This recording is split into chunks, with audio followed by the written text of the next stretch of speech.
Welcome, good afternoon.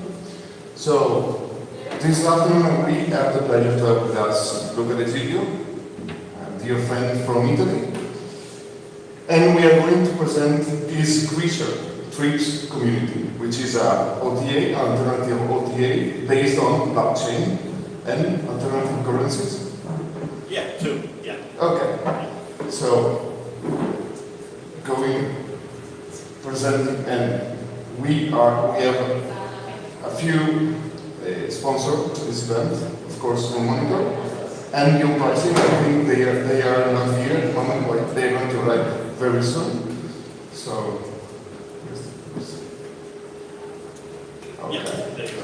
Just to introduce you to Luca. So Luca is in Italy, was one of the first digital nomads. He said, you invented not the word, No, digital nomad, but you were one of the first people thinking about being a digital nomad, right? Yeah.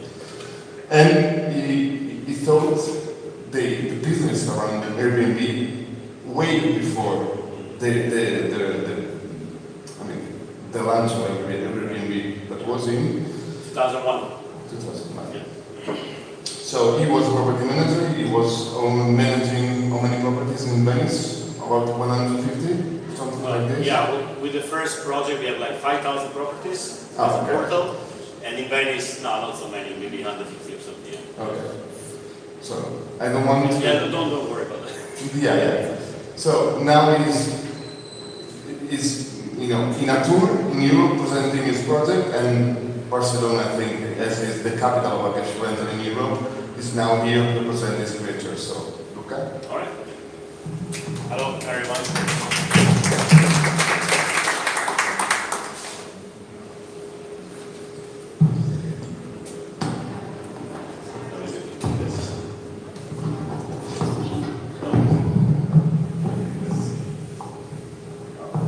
Okay, can you hear me? Okay.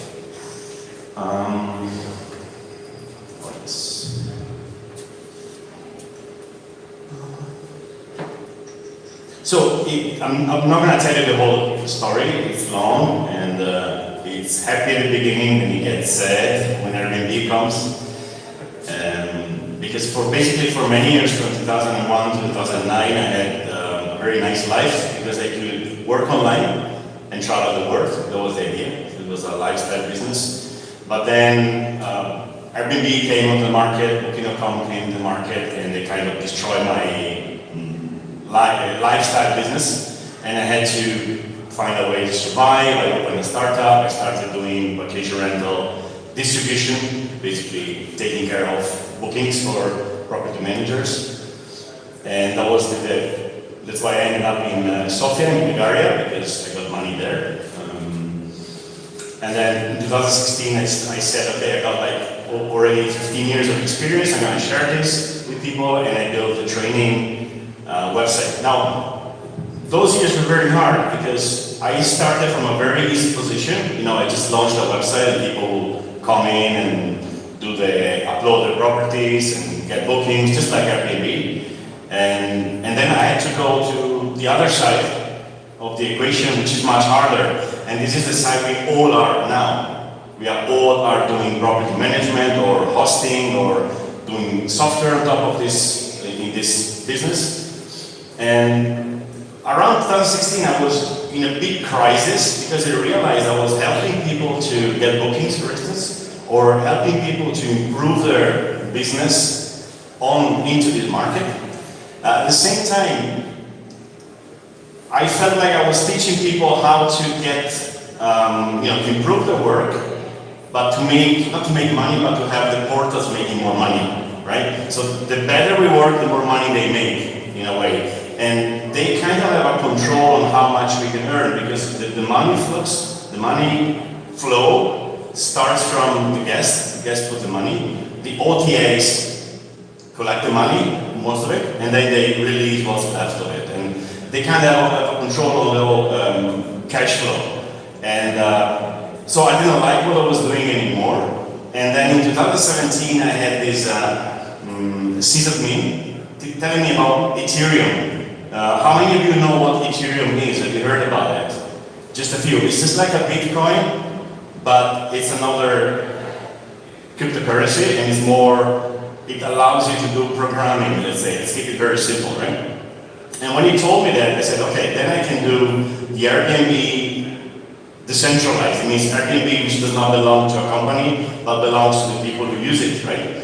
And since then, I completely forgot about my business and went 100% onto this new idea, which is what I'm presenting you today. I started with writing the white paper, and then I talked to people in the market, and I said, why don't we do that? And together, we basically built the white paper. We spent 4 months writing how we would like boards to be, how we would like our own OTA to be, right? Every single thing, like cancellation policies, and deposit damage, everything. It's been a very deep job. You can find it online in English too. It's in the website. It's called White Paper, right? And that was beginning of last year. Okay. So in 2001, I was working. I went to Benidorm to work in a hotel as a receptionist. But before that, I was in Australia, and I learned how to do websites. And I bought this camera. This is the first digital camera. Is that okay? Yeah. Cool. Can you still hear me? Yeah. So this is the first digital camera. It's got a floppy disk, right? It was very expensive, and one picture was like, I don't know, so big on the screen, and I could have like 15 pictures in a floppy disk. But at that moment in 2001, I was at the cutting edge of technology and knowledge in the market. I could do websites, which was amazing. Nobody could do websites, right? And in Benidorm, I built a website for online bookings, like I did the year before, like I did in March, started the same year in Prague, and I was making money through bookings. I was cashing commissions, right?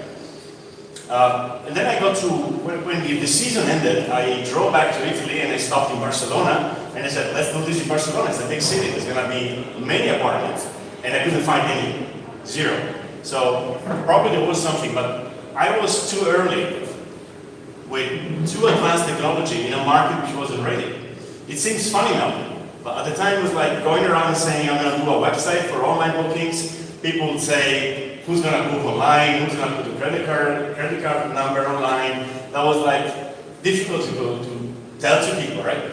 And what I'm doing today is probably the same thing, because the blockchain is really too early. And people were like, who's going to pay with crypto? And who's going to trust somebody else without an OTA, etc.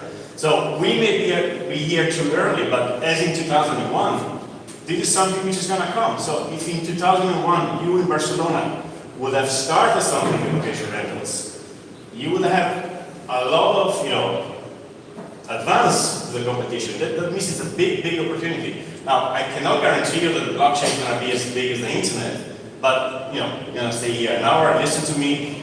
It's an option. It's possible. Okay? So pay attention, because this could be a way for you to change your business or build a completely new business on your platform. And I'll tell you what the blockchain is a bit later. Now, I've been going around mostly Italy for the last year trying to explain to people the blockchain. And every time I explained the blockchain, in the next meeting I was making it easier to explain. I was taking away the technical explanation, because it's like when they invented cars, they invented the engine. And what would people tell you about the engine? They would open the engine and tell you, you put petrol here, and then there's this, and they go with all the details on the technical aspect. And you were like, well, what is that for? I got a horse, right? And the more you explain, the more you basically close the engine, and you say, that's the keys. You sit down, you put the keys, you accelerate. These are the gears. You can go from, I don't know, Barcelona to Madrid in a day instead of a week, right? So that's what I'm going to tell you today, and I'll tell you what we can do with the blockchain. I won't go into the detail how the engine works, right? Just a little bit, just the meaning. Now, so we're going to see the economic model. We're going to see why is the blockchain a nice opportunity for all of us. Let's say we want to build a hotel chain, right? What do? You have the idea and you want to work on it. So you have this startup idea for a new kind of hotel chains. And then you go to the investors, they like your idea, they put the money, right? So there's the founders and investors. And what's the next step? You build the hotels, or you buy the hotels, or you rent the hotels, but basically you acquire the assets. And that's a lot of work and it's very capital intensive. It's not easy, right? Once you've done it, then you have a business and the ownership is shared between the founders and the investors. This is fair. We built basically our whole, the whole last century was built on this model. But about 10 years ago, something happened and platforms came into life, And by platform, we mean stuff like Facebook, which is not providing the content, stuff like Airbnb, which is not bringing houses on the market, or even Amazon, which is, they're selling, but they're trying, even every day, they try to go to a place where they are just a technical platform and they don't actually own any items. And why do you do this? Because it's a great model. It allows very fast growth, all right? So, you heard Airbnb is the biggest hotel chain without hotels, right? And that's true. And it's a really great model, and that's what I've done myself before. So I'm not against the model. The model is just great, and it allows completely new markets come to life, and we can have better services. You can drive an Uber. Before you had to fight with a dishonest taxi driver. Sometimes there's no taxi drivers here, but in general, it's like platforms are good. It's something we as society invented, and it's serving us very well. So once the founder and investor meet, the next step is not building the asset, it's onboarding the assets. So Airbnb onboards people. It tells them, you can have a better life, you can pay your mortgage if you put your room on Airbnb. And you do it, and it's actually true, which is great. Uber tells you have a car, you have spare time, maybe after work, why don't you drive it in a bit? And it's true. You can make money, right? Same thing goes for Amazon. Why do we build an online shop? Do it with us, we do the logistics and everything. That's where we are now, right? This is really great, but where the model needs updating, it's here, because now you have a business. If you are Airbnb or if you're Uber, you have a business, and you have a third element in your business, which is probably more important than all the rest. What would Booking or Airbnb be without you, without the hosts? You're bringing the work, you're welcoming the people, right? You're paying for the expenses, and you bring the house. You bring the real bricks in this ecosystem. You take the host away. What is an OTA? It's just software running like an engine, like a car not moving, right? They really need us. We are part of this, right? But the owners are still just them. So they own everything and we own nothing, right? It may seem fair at the beginning. And it's fair as long as we make enough money to be, rewarded for the work we do. But the work we do is really high level and really intensive. And I don't know if you have the same thing in Barcelona. In Italy, this is very clear. Margins are reducing, right? And is it the same in Barcelona? Margins? Is it getting better or worse? I see many heads like this, so okay. And that's not by chance. This happens with every platform. It's how platforms work. They build a market, they make it work, they extract some value in the form of commission usually, and then, because these are businesses run by investors and founders, they have a judiciary duty to do the shareholders' interest. So they try to extract as much money as they can. And this is completely fair. I'm not complaining, I'm not saying it shouldn't be like this. But we have to accept the fact that that's the way it works. So if you build your business as a platform, that's what's going to happen. And this happens all the time. It can only get worse. They get to a level, and they have so much data about us, that they know exactly, if next month you do €1 less, you're going to quit. So you're going to make €1 more. But they just go to the exact moment when they know you're gonna just leave, right? Or if in a city there's too many hosts, fine, they're gonna hire the commission and some hosts will leave because they're looking for a balance, right? So we need an update with that. And we need hosts, and by hosts I mean also property managers and software companies, anybody who's running on these platforms, to be part of the ecosystem, right? We need to be owners.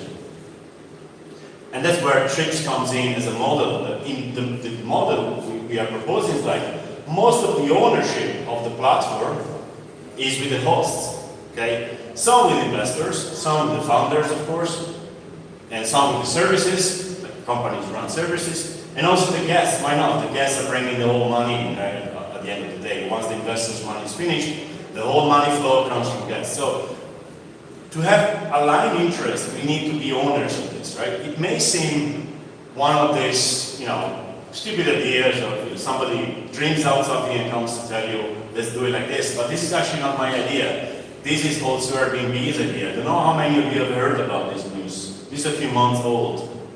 How many of you have heard this? It's like Airbnb went to the SEC, just you. That's from, I don't know, a few months ago. This is Brian Chesky, right, the founder, one of the co-founders. He went to the SEC in America and said, we want to give shares to our hosts, right? Because they say, Airbnb believes 21st century companies are most successful when the interests of all stakeholders are aligned, which is exactly what they have just explained. So, and Uber did this before them, right? This is great. I mean, if they do that, we can turn off the TV and go grab some beers, right? They take the screen and go grab some beers. Now, are they lying? I don't think they're lying. I actually think this guy is serious about that. They're really forward-looking. They know what's happening. If you want Airbnb to be around for 100 years, this model won't last. Okay? Now, the thing is, how fast will they do it, and how really, seriously will they do it? Can they do it? Will the SEC accept it? Will the investors be happy? If I invest in Airbnb, I have probably invested in 99 startups that failed. And I'm just waiting for the IPO to get my money back. And then this guy comes out and says, let's give shares to the host. And they say, no, wait, let's do at least the IPO, right? So we can't just sit down and wait for them to do it. We have to, if possible, do something ourselves. So, and what Chesky is doing here is kind of talking about tokenization. If you've been in the crypto space a little bit, you know what I'm talking about. If you haven't, this is a new concept for you. How many have heard about tokenization? 2, 3, 4, 5. Okay, not bad. But basically, it's really simple. I'm going to keep it very simple today. You take a company, you take a startup, and you say, this startup has, in our case, 63 million tokens, cryptocurrency. In our case, it's called Trips. And these tokens represent the value, represent the company. It's like shares, okay? But they're not shares in the sense that you can buy them only 10 years later when the investors have already invested at very low valuation. You can invest from the day one, right? And when you own these shares, they are like Bitcoin, they are cryptocurrencies. You can sell them on the market, okay? So you're basically saying, I want to bet on this company and I'm going to acquire some tokens from this company. I'm going to either buy them in the market or I'm going to work with them to acquire it. In our case, we are not selling because it's complicated to sell and it's early for us. We have people helping us in the project, and we give them every month some of these tokens, right? Some people even bought them and exchange them for euro between themselves. That's basically tokenization. It's like if Airbnb, the day they were born, they said, okay, these are the shares, and you can buy them or you can help us and we give you shares. And you will be part of Airbnb by now, right? Every company in the blockchain space is tokenized. And the investors of Airbnb, the first investors, the Y Combinator, this incubator, Sam Altman talked about tokenization and said this is the future, completely. So these are not ideas from underground, they come from the mainstream in a way. They're just not yet, people don't know them too much, but this is not something I figured out myself, right? Now, there's not a problem with centralized platforms like Airbnb or Booking. It's also about the data, it's not only about the ownership. Now, what they do is, they acquire your data, you give them your listing, right? You put your pictures, you put your description, your prices, everything.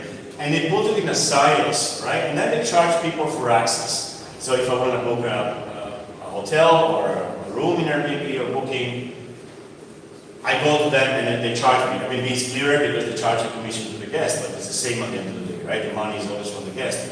So they charge you for that, and they charge you rightly. I agree with that because they made a great job, right? The problem is they also stop innovation. If somebody here wants to do an Airbnb for Barcelona, you're not going to get investments because you should start from the beginning. You're going to have to build the software as good as theirs, and then you can forget it from day one. Okay? Okay, we had here, I don't know, all the apartments. That was much longer, much before Airbnb, but maybe because they didn't have all this capital or the ecosystem here is in terms of programming is not as good. I don't know. They were crushed, like many other small and medium OTAs. They were crushed. So if today you want to do a localized Airbnb for Barcelona, you can't. Nobody's going to give you money. And you're going to have to onboard every single host in Barcelona, which is really expensive. You can't go to Booking and say, give me all the apartments in Barcelona. They will say no, right? On the blockchain, how we're going to do this is like, we're going to acquire your listings, we're going to acquire your data, but anybody can come and say, can I use it, right? And we say, it's not our data, you must ask the host, right? And the host has the right to say, yes, I want to be part of your Airbnb, of your like OTA for Barcelona, right? Not us. And think about it, if I'm going to Airbnb and say, give me all Barcelona apartments, and these are your apartments, they're telling me that maybe you want to be part of it, but you don't even know about it. So they are actually controlling your data, right? And the same thing goes for software. All right, we are running on 100% open source software. 100%. It means that, let's say you come with us and you work with us a year, and then you say, okay, Luca is just not up to the job. He's not good for that, right? I want to do it differently. You can get 100% of the code we're running, and you do your own thing. 100%. So you don't have to start from the beginning. Okay? This is really powerful. If you know a little bit how Linux came to life, you know, the server software, it's the same thing, right? It's completely open. So, if you want to bet on Airbnb that it's going to grow for the next 10 years, you can do it when they go on the IPO, right? If you want to bet on Trips, you know, Trips is just an experiment. What are the chances that Trips will be successful and get even get like 10% of the bookings? It's really, really, really low. We are one experiment. Okay? As any startup, you'll probably be dead in 5 years. Okay? In terms of probability, I don't believe that in my brain we're gonna be successful. But if you want to be honest, this is the fact. You know, every time you listen to a pitch from a startup, they're gonna change the world. But what's actually true, they're gonna be dead in a couple of years. That's the reality. But if you want to bet on the ecosystem, on an open ecosystem, on the blockchain, that's a good bet. There's very high chances that something will come out of it, right? So, every effort you're going to do in a system like Trips is not going to be lost. Every effort you do on Airbnb or Booking is going to be lost. If tomorrow morning you get that dreadful email which says your account has been suspended, and we don't tell you why, and you can't ask us why, and this happens, then you're out. Your whole life is gone. You have to start over. Okay, that's the level of control they have on nowadays. It's too much. If you do this on Trips, again, you live, you do your own thing, we're even happier because you're going to bring more people into the ecosystem. I know this is a bit hard to grasp because it's a completely different approach to business. I may say it's not even about business, it's about building something on which we can build businesses, right? Now, that's our life now. One day somebody invented internet. Internet is an open protocol, it's decentralized, it's censorship resistant, and it's borderless, and it's permissionless. What does it mean? Nobody has the internet red button to stop it. Nobody can tell you you cannot do that, right? You can take the internet and do it. Like if they close the internet tomorrow, we're going to open it again because we know how it works. It's not a company which owns the internet. It's knowledge. It's public knowledge.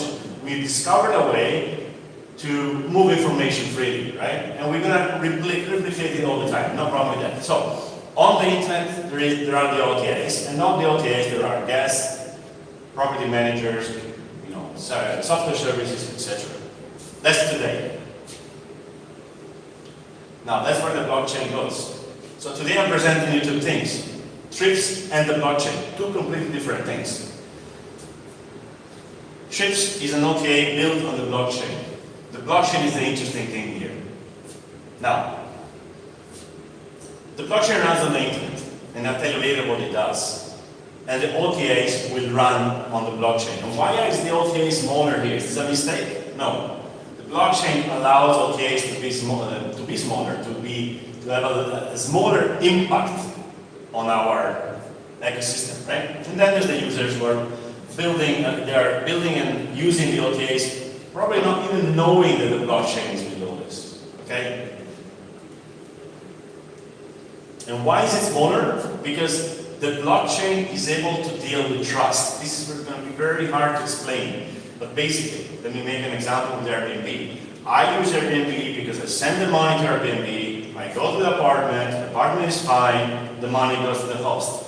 I will never send money to a host, like in the home away time, right? People will do it, but then some people wouldn't do it. You need to trust the host, right? I know hosts are nostalgic about this, but from the guest point of view, you're taking a risk when you send money to somebody, right? With the blockchain, very roughly speaking, you send the money to the blockchain, and the blockchain keeps the money for you, so you can't get it back, and the host cannot get it either. It just stays there. And then it's released automatically after you leave, okay? Now, how does this magic happen? I won't explain it too much right now, but it actually works like this. So we don't need Airbnb anymore to hold the money, right? And that makes Airbnb a bit smaller. Its impact is smaller. What about curation? Well, let's say that if I go in the apartment and I close the window and the glass breaks down, and then the host wants money, and I say, no, actually I almost broke my hand because of this glass, and I will not pay you. So we escalate to Airbnb, and there's a person in Airbnb who's paid as an employee. I got this image of this guy in Dublin doing 50, what do you call it, arbitrations a day, 15 decisions a day on things happening all over the world, right? This, theoretically, today we are at theory level, can be done by the network. And Richard did this experiment at the Vacation Rental World Summit in Antonio by saying something happened, what do you guys think? And people voted, and they said, I will give the money to the host, the money to the guest. We can find a way through the blockchain to delegate a decision, some decision, to the network, right? Of course, in that case, all the hosts said give money to the host because they were all hosts. But in our idea is that the panel deciding this is made of hosts and guests, and some of them from the city. But I'll go into this maybe a bit later. Now, is blockchain a threat to the OTA? Like, if you are an OTA, is blockchain dangerous for you in any way? Well, it is if you just don't do anything about it, right? Like travel agencies, when the internet came along and they said, nah, the internet's never going to work, people will always book coming in my agency. Well, they disappeared because they saw technology, they didn't embrace it, and they were crushed by this. And the same thing will go probably for the OTAs. If you ignore the blockchain technology, maybe they're going to be crushed. Okay? Maybe, you can't guarantee it. But it is not a threat. It makes life easier for them too. It makes the job easier too, right? Okay, I gotta do this. I'll do it very fast. The very basic, put the petrol and the things turns in the car, the engine, and the car moves, right? I'm gonna do a very, very fast explanation of what the blockchain is. Just the basics. How many of you understand the blockchain? Just okay, maybe 3 or 4. If one thing you go home today knowing at least what the blockchain is, very roughly, okay? Let's say that we don't want to trust anymore a central party in Barcelona to tell us the owner of each building, right? So if I want to know who owns this building, I go to the office, the mayor, what do you call it, to the whatever, administration, and tell me this office belongs to this person. What if you want to have this distributed, so we don't need to trust one person? Knowing that normally when there's one person or one entity, they tend to acquire too much power and then abuse it. We can do like that. We can have 100 people in Barcelona who have the whole list of ownership. What do you call this, this office, where they have the ownership of the houses? Cadastro. Cadastro. Okay, it's catastro in Italian, so I didn't remember it was so close. So cadastro. So we want to distribute the cadastro, whatever, because we don't want to give power to these people. So 100 people have a copy in their pocket with a Moleskine book, right? And you spread them by hand. It's very important. It's not printed. And so anytime I want to know who owns this building, I stop one of these guys, and he has to show me this blockchain. It's public, right? I cannot say no. And I look and I say, okay, it belongs to Giampaolo, okay? And so it's public domain, and it's very easily accessible. I don't need to go to his office. Now, let's say I want to buy this building from Giampaolo. We're gonna meet here and gonna give him the money. And there's gonna be, let's say, 3 of these Moleskine people. We call them nodes. And they see I give him the money, and they add a new line at the bottom and say, okay, Luca bought this building. They don't cancel any line. All the old lines stay there. They just add a new one. The 3 of them. And then they go around Barcelona, and every time they meet one of the other guys, they tell them, and they add the line too. By the end of the evening, we have what we call a consensus. The whole blockchain, so the all nodes have the same information. So tomorrow, Giampaolo says, I got the money from Luca. I didn't give him any paper. I want the house back, right? The building back. And he goes and says, "That's my building." And they say, "No, it's mine. Look." And I stop one of these books guys, these notes, and say, "Look." And all the others have the same information, so he can't say it's here. It's his. Now let's say he wants to corrupt these guys, and he goes like, "All right, I give you, I don't know, this building is worth $1 million. I'll give you 100,000, and you write it I bought it from Luca, right? You cancel Luca transaction. And the guy says, you can't cancel this. This is like 2,000 lines. It's gonna take me a year. I don't want 100,000, I want like 200,000 or $1 million. And then Giampaolo, the corrupter, he needs to corrupt the whole 100 of them. So 100 people writing for, I don't know, a year by hand. It's just too expensive, all right? And that's exactly what the blockchain is. That's what happens in Bitcoin every 10 minutes. It's written, right? And the consensus is reached. That makes it impossible to destroy, because you can destroy 1 or 10, you can't destroy 100. Impossible to corrupt, because it's too expensive. It's probably more expensive to corrupt the whole blockchain than to buy 10 buildings or 100 buildings in Barcelona. That's the logic of the blockchain. I won't go deeper into it. Is this clear a bit how it works? Okay? So, is this efficient? This is horribly inefficient. Instead of writing 1 time, you have to write 100 times. So, with blockchain, one thing you have to remember, it's a trade-off between decentralization and efficiency. And decentralization means no control of the big guys. It means our control. Okay? It goes much, much deeper than that. It goes much beyond an Airbnb on the blockchain. This could be something which really changes the way we organize societies, but we won't go there. We just wait what happens. Okay. That's the video. You've seen this one? No, it's Dawn of the Apes, isn't it? Yeah. So, the first slide where I told you 2001, too early, blockchain is too early. This funny video will tell you exactly why it's too early. At the same time, it shows you all the steps you have to do to interact with the blockchain. Dapps are apps, websites. The D in front means decentralized. Okay? That shows you how tomorrow morning, if we do something which works, it won't be possible to scale. Okay? And people won't be able to use it. We need time. But at the same time, something is going on, and I mean, I think it's really worth having a look at this video. And I want to turn off the lights. Let's. Yeah, maybe ask the rest like this. I'll start anyway.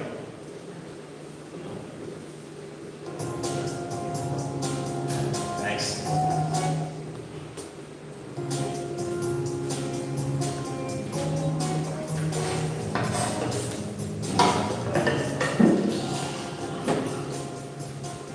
Perfect.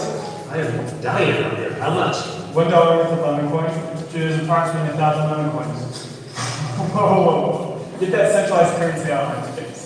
This is 2018. I only accept cryptocurrency, preferably lemon coin. I don't have whatever lemon coin is. Well, lemon coin is my utility token. It doesn't have a lot of utility yet, but we're working on it. One day it might go to $1.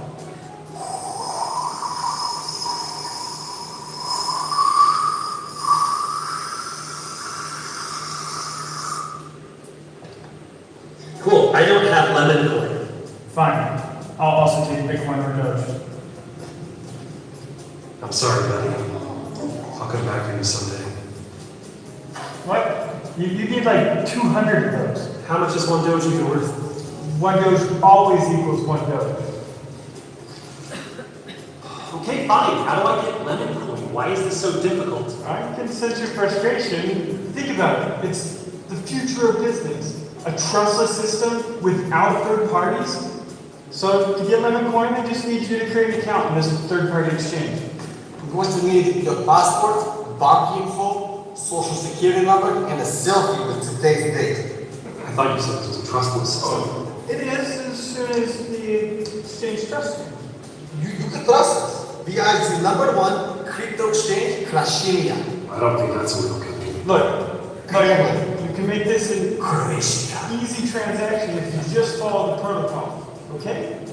Okay. Smile, say KYC. Okay, so this would take 3 to 5 days to process. After that, when you were approved, you would probably not be notified. So check back in Dico zone. This is ridiculous. You're telling me if anybody wants to buy lemonade, they need to go through this process? Yeah, I'm telling you, this is the future of business. I've already got like a dozen customers.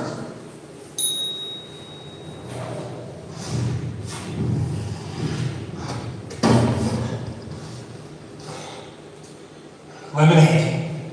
Please. Congratulations. Your account is verified, funds deposited. You have a private key. The key number is 0x225D998569. That's my favorite number. C47D192999A.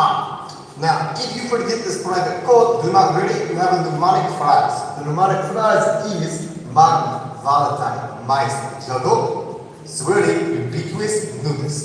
Do not forget or else all your funds will be lost forever. Okay, thank you. Bye. What? Mice? Nudists? What? Jungle, did he just say that my funds can be lost forever? Yeah, it happens to the best of us. It can be a little overwhelming at first. Okay, whatever, just, I'm thirsty. Whoa. You can't just hand me lemon coin. You need MetaMask for that.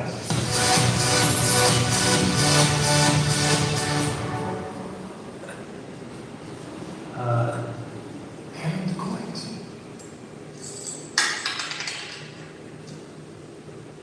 And you're forgetting something. Please give me lemonade in exchange for lemon coins. You need gas. I need gas for lemonade? Do you even crypto, bro? You need to get some ether to pay for the gas so that Fox can send me the lemon coins. But you need to do this before the price jumps.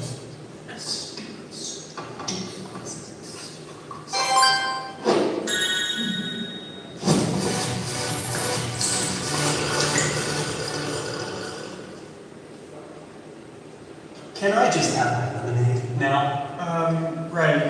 Okay. No one's made it this far yet. But What about your dozens of customers? Oh, okay. Maybe they were more like airdrop recipients. But just bear with me. We'll get this figured out. You put the lemonade in a fresh clean cup. Okay, we can do it your way, no problem. The customer's always right. But hold on, give me 1 second. I just need to get a consensus on this transaction. It'll be real quick. Hold on.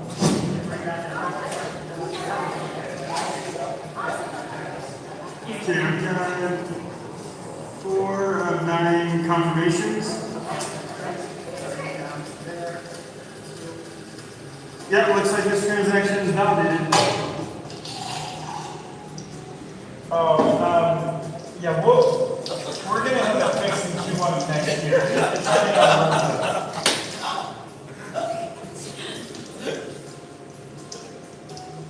That is actually the best lemonade I've ever had. One for the road? Will it take days this time? Oh no, now that you've gone through the whole process, it's so much faster. And that's basically how gas works. That seems so difficult. I know. But lemonade actually sounds really good right now. You want one? Yeah.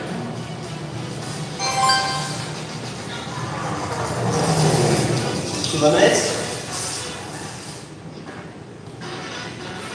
Nice. This is the guy. That's him? That's the guy I was telling you about. What are the odds? Can't believe you pulled it off. Well, cheers Cheers. to the builders.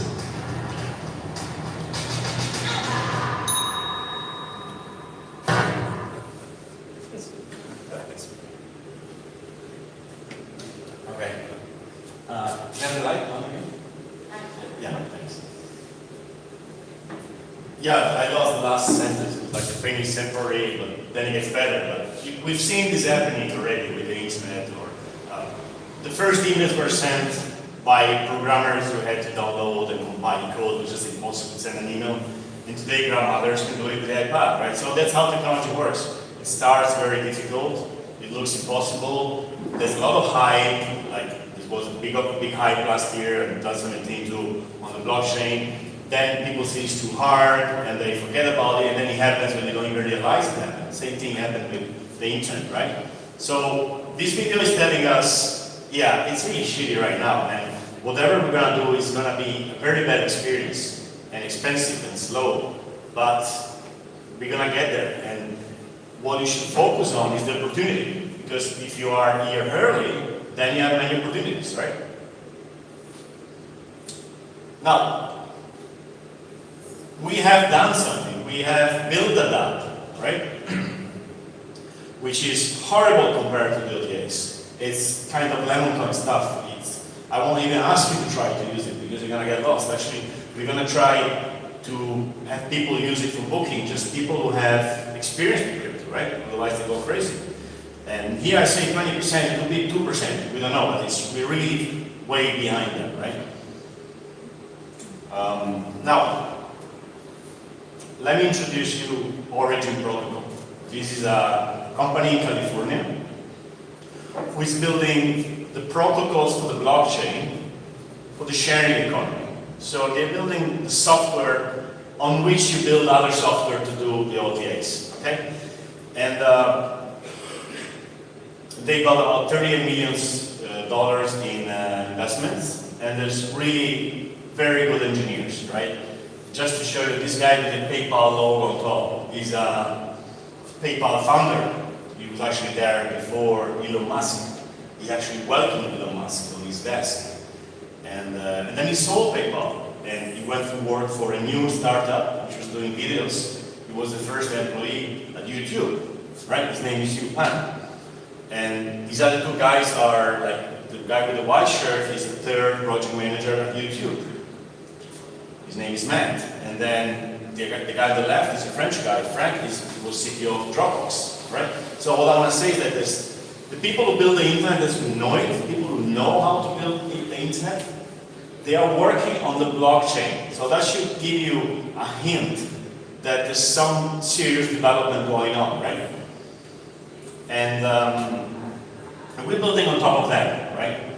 So I'm adding a new layer here. We have the internet, and on the internet there's the blockchain, and on the blockchain there are protocols. In this case, Origin protocol, but there's many other protocols. And I go later to tell you what I mean by protocols. And then there are the OTAs and then the users. Now, what are protocols? That's an important concept. If you are a developer, you know, otherwise maybe it's not clear. A protocol is something which we learn as society to do, right? We learn how to send email. We used to write letters, put them in an envelope, go to the post office, put a stamp, send it, and wait for a week to be delivered. And then we invented POP. POP is Post Office Protocol. So we transformed the whole industry. We destroyed the whole industry, we made it digital, right? And this happened for FTP, sending files, okay? We used to have to deliver the files manually or send a CD, and then with FTP we could put it on the server, right? This is huge. And another small, protocol is TCP/IP. What's TCP? Which is the internet, basically. What's the characteristic? It's open. The code behind email, FTP, and TCP/IP is not proprietary. It doesn't belong to any company. It belongs to everybody. It's open. It's decentralized. It's just like a blockchain, right? So nobody can take away protocols. Nobody can cancel them. Nobody can stop them. They are unstoppable. And the blockchain has other kinds of protocols. So with the internet, what did we do? I went back a second. We freed information. Information was constrained to a material support. We had to send CDs, we had to write letters. And then we didn't have to. We could do it digitally. The blockchain frees something else. It frees mostly trust. We need to today give power to third parties to trust each other. With the blockchain, we can trust each other without knowing each other through the blockchain. I know it's really hard to believe, as it was hard to believe that we could send pictures online, all right? But very simply, I don't know one of you and I can send you money and I know that this money is not going to be lost in a way, okay? I know it was just out of any way we've been working so far, we've been thinking, but this is actually true and it's really, really powerful. I told about the smart contract. I send the money to the smart contract, stays there until the date happens. The date comes, the money goes to the host. You can do many other things. I won't go to detail with that. You can do reputation. Okay, these are reviews. The reviews we know, but these reviews you have on Airbnb, they belong to Airbnb. When you lose the account, you lose the reviews. With the blockchain, from today for the next 20 years, all the reviews you get belong to you. Even if the website dies, they are attached to your identity. And identity, today, you are someone on Booking because Booking knows that this email belongs to you. But if you decide that this email doesn't belong to you, for some reason you lose it. People are losing access. I was reading today an article of a person having a shop on Amazon and all his life was on Amazon. And the algorithm decided he didn't have to be an Amazon, he lost his business completely. And this is going to happen more and more and more. We are on a very in a very dangerous situation, giving all our lives to these platforms, right? And the same thing is arbitration. We can have the network decide if something was broken by the fault of the owner or the guest. So that's a new way we're going to work. We have the internet, we have the blockchain, we have the protocol, we're going to work on Origin protocol. We are Trips, the smallest possible. Trips, successful Trips would be a very small company, doing very few things, but keeping a very big ecosystem alive. And then we have the users, guest, hosts, software, services, etc. And on the other end, we have the traditional internet and then OTAs. If you notice, I put some blocks, right? Look at this. The internet is open, the blockchain is open, Origin protocol is open, Trips is open. They are closed. Okay? Now, another thing. I was saying, we as Trips want to stay small. Okay? How do we grow? Well, we don't want to grow as a company. We want to have a flat architecture. Flat architecture means the ecosystem becomes bigger, but we don't have to hire people.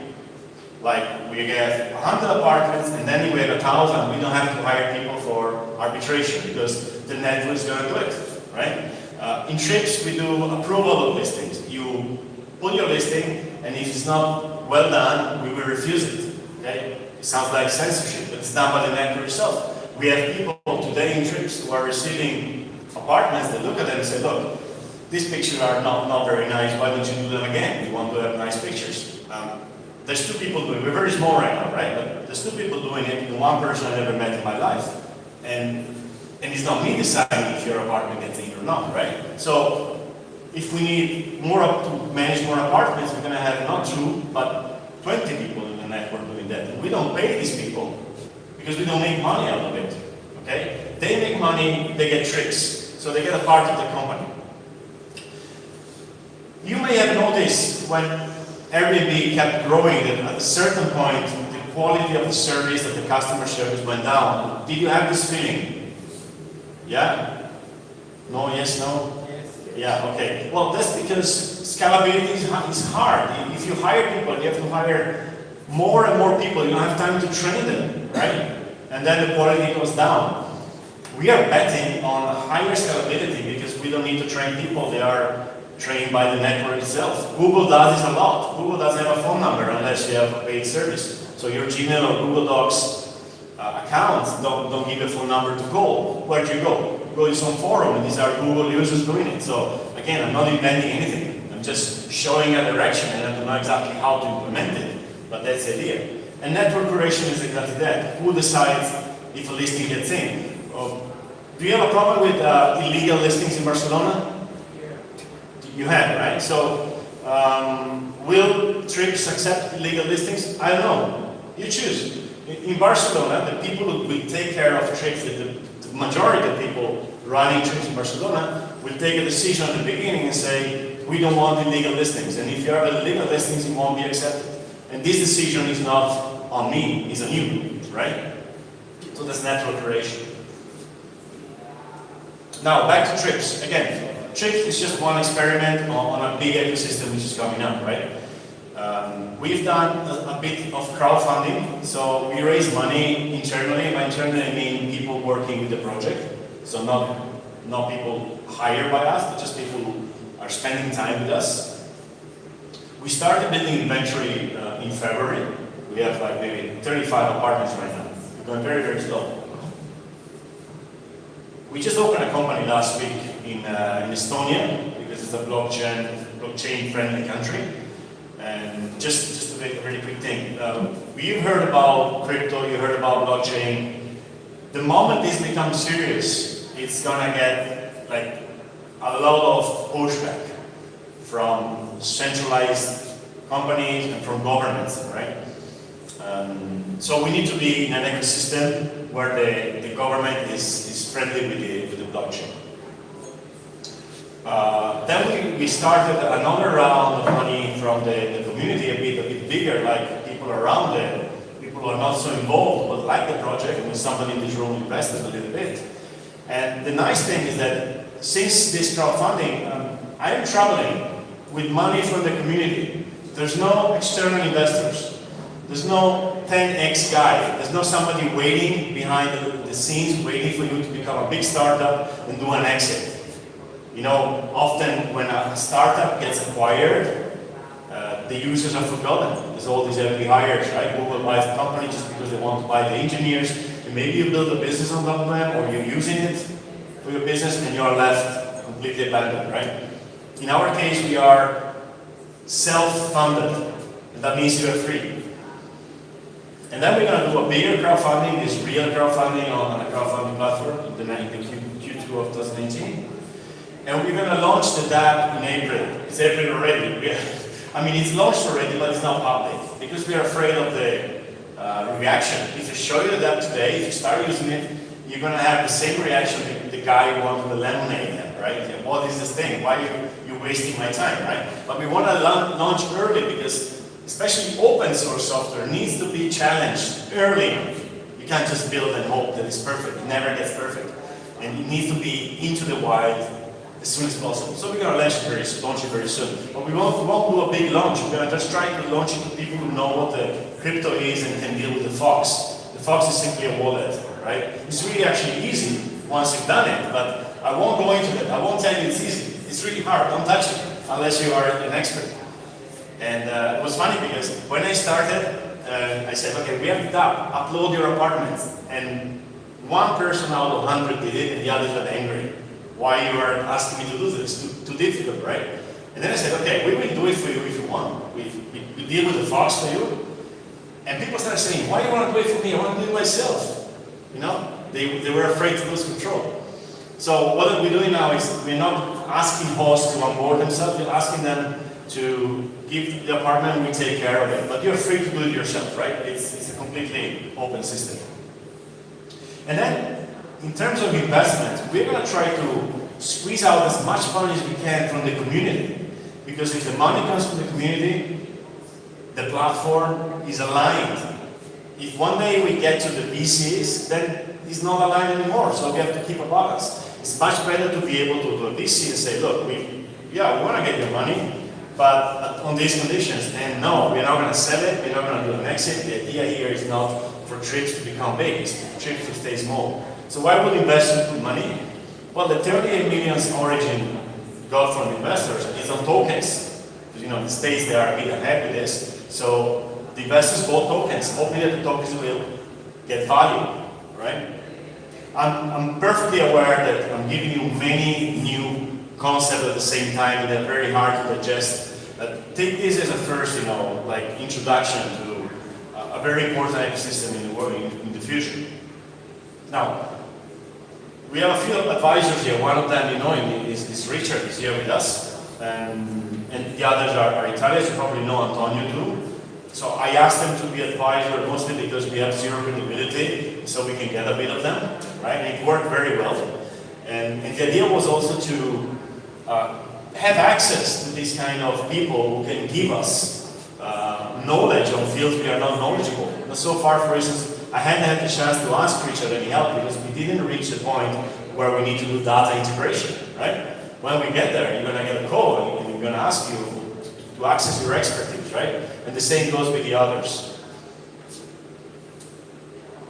And just to give you a bit, you know, size up a bit the community, it's like we have at least 65 people who work with us and they got tokens in exchange. That's, as I said when I was on the stage with Antonius, I said this is real work for fake money. Because basically people work, they give real value to us, and we give them these trips which are not real money, right? But they have the potential to have some value. We've been on 14 months going on with this. We distributed about 1 million trips out of 63 millions which we created. We have about 428 people in our working area Discord, about 20 events, and with many years of experience in vacation rental. So the community is really small, but the nice thing about it is that you have people coming in, like the project, and they start helping, right? And many run away because we're not even able to give them something to do. It's still a place where you come, you see what you need to do, and you just do it yourself. We are not able to onboard people, we're not able to help them, we're just not organized with it. And especially in English language, we don't even have an English language way to let you help us, so we're going to work on that. But at the moment, if you want to help, just contact me personally, and we're going to try to see if there's something you can do. The Dapp, today, that's the homepage. So, there's a few things here which may be off-putting. For instance, you see the search. It's not even searched by date and people. It's not even developed yet. Okay? That's how early we are. And then you see this purple numbers, 0.98 Ether and 90. What is that? This is just cryptocurrency Ether. And below you see dollars, it's very small, it's like $133.90. So who would like to pay in Ether? I don't even want to pay in Ether. It's complicated, right? I would like to pay with credit card. So it's really early. Now, still we want to start working. We want this to be used, right? So first of all, we as Trips are, in this moment, getting in the middle between the host and the guest and say, okay, you can pay with credit card, you don't have to deal with the Fox, just go on the website, price you out, no, sorry, you have to deal with the Fox. You don't have to pay with crypto, right? Just go and talk to us and we're gonna make the booking for the host. Because we don't want the host to even touch the Dapp unless they know what they're doing, right? It can be actually dangerous, you can lose money. And then we're telling the host, look, we are small, we have no money, our Dapp sucks, and it's complicated. Why don't you give at least one booking, the first booking, give a nice discount, so we can go out and tell to the people who can book, well, these apartments got a nice discount for one booking only, and they are happy to do that. And that shows also how they like to help the project. So we have a few apartments in Italy right now where if you do the first booking, you get very nice discounts. And the discounts are based compared on what you see on Airbnb or Booking, okay? Now, how can you book here? You come in the website, you click send a message, and then you see the Fox. And there's no way we can get out of the Fox. You have to go to the Fox. It's just a plugin, but you have to go through it, right? So you connect to this, you download this plugin for your browser, and you're connected to MetaMask. You enable messaging. I don't even know why you have to enable messaging, it's automatic. It's like this, right? One day, somebody will find a way to skip this step, right? But for now, it's like this. You have to enable your desktop notification, so when somebody replies, you get a notification, or you download the app and you get it on your phone. You create your wallet, you enable the messaging, you enable the notifications, you are done, right? You're ready. The next thing, you write the message. And in this message, you need to write, sorry, going back. And you need to write, I want to book this apartment, like we used to do at the beginning, right? It starts like this. And then we reply and we give you a way to pay to make a booking. So it is at the same time very easy, very hard. It depends how much effort you want to put into it. So I'm going to show you a few apartments here, and I really like this because this is, Richard knows it, like blockchain has been really theoretical for a long time. The whole last year of like theory. And that's actually impressive. You can actually book this apartment today, if it's still available, in Venice, and save half of the money. Because the host is really happy to help Trips. He's going to invest, okay, so he wants to put money. He cannot help. He's 75, he doesn't want to deal with these things, but he wants to help. And so he gave us this 50% discount on his first booking. You want this one on some lake close to Milan, you're going to get this 40% discount. This is Alberto, a guy who's part of Trips. This is somewhere in Tuscany. I don't know this person, I've never met her. She came in, she said, I'm going to give you this discount. I slept in this apartment. No, I slept in the other one, but I stayed at her place. She's from Milan. She's, Airbnb Plus lady. She likes the project, and she gives us 40% discount in this great apartment. And that's in Rome, all right? 40%. So, why do we want these discounts, right? Because we want first to see if the hosts really believe in the project, and they do. And we want to give a real strong incentive to somebody to book it, right? 10% is not enough today. You need to give more. People understand that. But 10% is guaranteed. Now, we should say, okay, look, if we take the OTAs out of the picture, there's 15 to 20% money left. What are we going to do with it? Say 10% we give to the guest. We as Trips, for the work we're doing, for paying the folks and dealing with all the bookings, we're going to get 5%, right? That's all we get. Out of this, credit card fees are like 4% for us. So we try to get as little as possible. We try not to make money out of this, but to be sustainable. And then the difference between the 15% and what you pay to booking Airbnb, maybe 3% or there. How much is booking in Barcelona? 15 or 18? 17. Okay, you're going to have 2% more. Okay, you get a little bit. But the point is, you don't come as a host and trade to get more money. You won't get so few bookings for so long time. You come because you want this to become a real thing, right?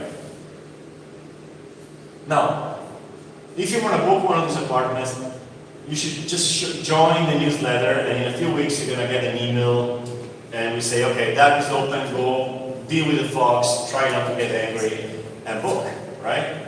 Or if you're a bit more advanced and you want to book it today, you can just contact me and become a beta tester, right? I give you access today, and you can go see the apartments and do a booking, right? The best way, the absolutely best way to keep in touch with us is this newsletter, okay? The newsletter is the only open, centralized system which allows us to be in contact with you. Because if you go through Facebook or Twitter or any other system, that's platforms. Think about it. You like our page, you write something on our Facebook page and you don't even know about it because we didn't pay Facebook. Same goes for Twitter. It depends on the algorithm, right? So email is the only one which you're sure we're going to be able to reach you. Now, another thing, we're going to be we're looking for apartments in Como Lake, because we're going to be one of the accommodation providers for the Vacation Rental World Summit on October the 5th and 6th, okay? And we are going to do our own blockchain travel conference in Milan in December. It's interesting, it's about the HighCon conference about innovation in travel, and we are going to have our own track, our own conference room, just for blockchain travel. And also there, we're looking for a partner in Milan because you can book there. So we're trying to get some real use cases for the Dapp. Again, it's really, really early, but if you get 10 bookings this year, it's going to be fantastic. Okay? So as I was saying, we raise some money, so we raise it like in a way which you say, not a classical way, but just give money to me as a private person, not to my startup. And I'm spending this money as a private person.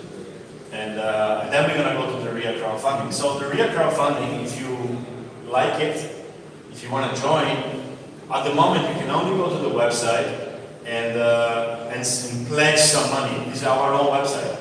If you want to put some money, you say, okay, I'm going to give you 500 euro or 1,000 euro when it's the time. You don't have to sign anything. If you change your mind, just let us know, no problem.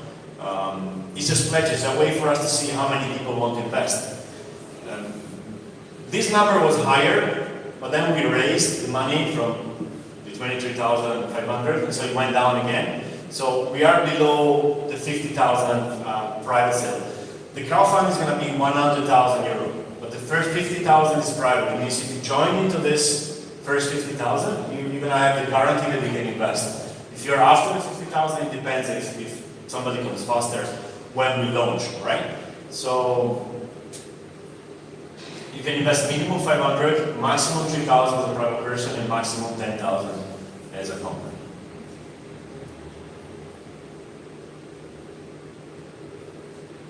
And I'm basically done. So again, the best way is the newsletter, right? So I'm done. I'm going to pass again. Sorry. Questions? We have time? Okay. So I'm done. And if you have any questions, don't worry. Okay. Thank you. So can you please go back to the slides where you were discussing about the network curator? Network curation. Yeah, curation. Sure. Yeah. The example you gave in Barcelona. So my question is that person that's going to do the network curator operation of like new listings, in this case, Barcelona, Yeah. what does that person get in return? Like points as well for doing that job? They get trips. They get tokens. They get the token. So at the moment, does it work? Do you have someone that does that for you at Trips? Yeah. Does it work? Yes, it works. So is it one of your community at the moment? Yeah. I mean, you could do it tomorrow, and you will do it. You don't have to sign a contract. You're not paid, and you just do it. So now we have two people. One I know, one I don't know. This lady I don't know. She's been doing this for a few months. She just came in. She started doing a lot of work on other things too, and she's one of the most active. And I've never met her. And, I'd like to meet her, but I don't need to meet her. Sorry. So that's what we call permissionless, right? You come in, you don't ask for permission, you do things. And if they are wrong, they just won't be accepted, right? If you do a new logo and the logo is great, people will like it, we get a new logo, right? Otherwise, we won't get it. So how does it work in practice? You have a person that you've never met. You allow that person to basically trust in rating or allowing a new listing in that trip website, right?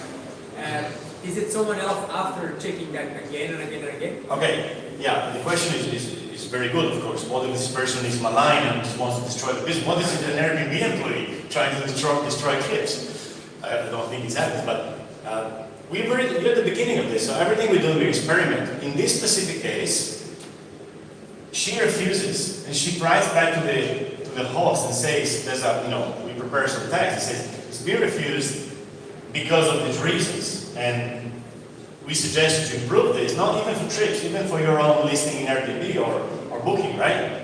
We're giving you some feedback, which is precious. If you're not happy with the decision, let me know, so we're going to have somebody else judge it, right? It's not, foolproof, maybe it's not the perfect way, but that's how we're dealing for the moment, right? So example, so my question was like, that those cases where there's a conflict, right? These days in company, there's someone that has to basically agree the final conflict, right? So either we go forward or we go backwards. Well, when the conflict happens on a blockchain, on a distributed system like that, who has the final say? Okay, so right now, what we're doing in curation is not based on the blockchain. It's just in Discord, like in the forum. So there's 3 people doing this actually, and they're gonna vote. And 2 will vote for approving and 1 for refusing. It's approved. Once we get into the blockchain, it's gonna be software doing that. And today, the state of the blockchain, the best way seems to be based on staking. It's a bit, a complicated concept, but basically it means if you want to be a curator, you put some tokens in the smart contract, and if you are a bad actor, you're gonna lose them. Okay? We don't know if it works. There are companies doing just that. Maybe we're gonna use their software. Maybe we won't need to develop ours. But everything is experimental level, right? And that's the problem is I talked about decentralization a lot, but we are not a decentralized project is fully centralized. Okay? We want to get decentralized, and we're going to try to do it to the point where it's still working. If it's decentralized too much, it's chaos. It's a bit like democracy. Democracy doesn't really exist, but you try to go in that direction, right? If you go too much to, democracy becomes messy, and you go back. And then you go back to kind of dictatorship. So the trick is the balance, and we have to find this balance. But not only us, everybody in the blockchain has to find the balance. And, first 9 times is going to be wrong, and maybe the 10th time is going to be maybe okay. So it's a social experiment in many ways. But we decided as a company to start, as a project, again, not as a company, to start fully centralized because it works, that we know, right? The companies work when they're centralized. We let them know democracy. We decentralize the financial aspect a little bit with the tokens, and we're trying slowly, baby steps, to decentralize decision making, taking away from me, from the people in the core, and give it to the network.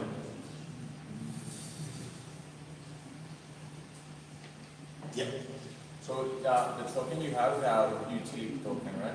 Okay, utility token is a token you can use for something, right? And yeah, you would be able to pay the bookings with trips, hopefully farther up in time, right? Today we have it, so most hosts want euro because they have to pay the bills in euros, right? Some of them said, okay, give me 20% in trips and 80% in euros. I see a point where, and I hope we get there in a few years, where trips have liquidity. So if you have trips, you go on an exchange and you sell them. Actually, not even going through an exchange at all, but straight through other ways which are being developed on blockchain. Like basically having trips means having Ether, and that means having euro, right? Or hopefully you don't even need to go to the euro, but we're going too far. But yeah, if the liquid, it means you have them and you can sell them. Today, if you give me a Bitcoin, you probably know it because your question means you know things. For me, it's like money. I don't know, the feeling most people have if they don't have experience, Bitcoin is not real money. To me, it's real money because it takes me a minute to transform it in euro, right? Trips is not there. If I give you trips, you can't do anything unless you're so lucky that somebody wants to buy it. And this happened just a few times, right? So it is a utility token.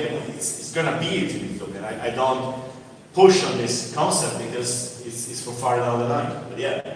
And do you think other ways to fund yourself on top of the crowdfunding, like ICO, token? Okay, for those who don't know, ICO is something which happened in 2017. It was crazy. People like us, they were doing the tokens and creating the tokens. And because Bitcoin was growing, everybody got crazy and said, okay, I lost. When Bitcoin was $1, I didn't buy it, and now it's 10,000, I'm going to buy it, right? And people actually bought it at $1, got rich, and said, I'm going to do it again. And they invested in other tokens. And people who missed the Bitcoin growth, they said, okay, I'm going to try with this other token. So companies did like this. They built the tokens, they created them out of thin air, and they started selling them, saying, if you're successful, these tokens will have value. But that was 100% speculative. Everybody just was in for the money, right? So ICOs were born, and people were raising 30 million in 5 minutes. It was crazy. It was like, what? And that's actually why I started this, because I said, okay, there's a way to raise a lot of money and do something big. You're fighting against the OTAs, you don't do it with $35,000, right? So that's how we started. But then we stopped and said, okay, we need to do very fast, because that was June 2017. We could have done it, right? But then I said, am I going for the money and see what happens, or am I going for a long-term project and write a real good white paper and then do it later? So I went for the slow one, but then the ICO crashed, everything crashed, everybody forgot that you can't raise money this way anymore.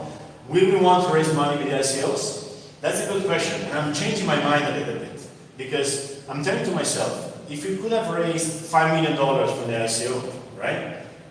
That would have been great, but this is purely speculative investment. Investors in ICO don't care about the project.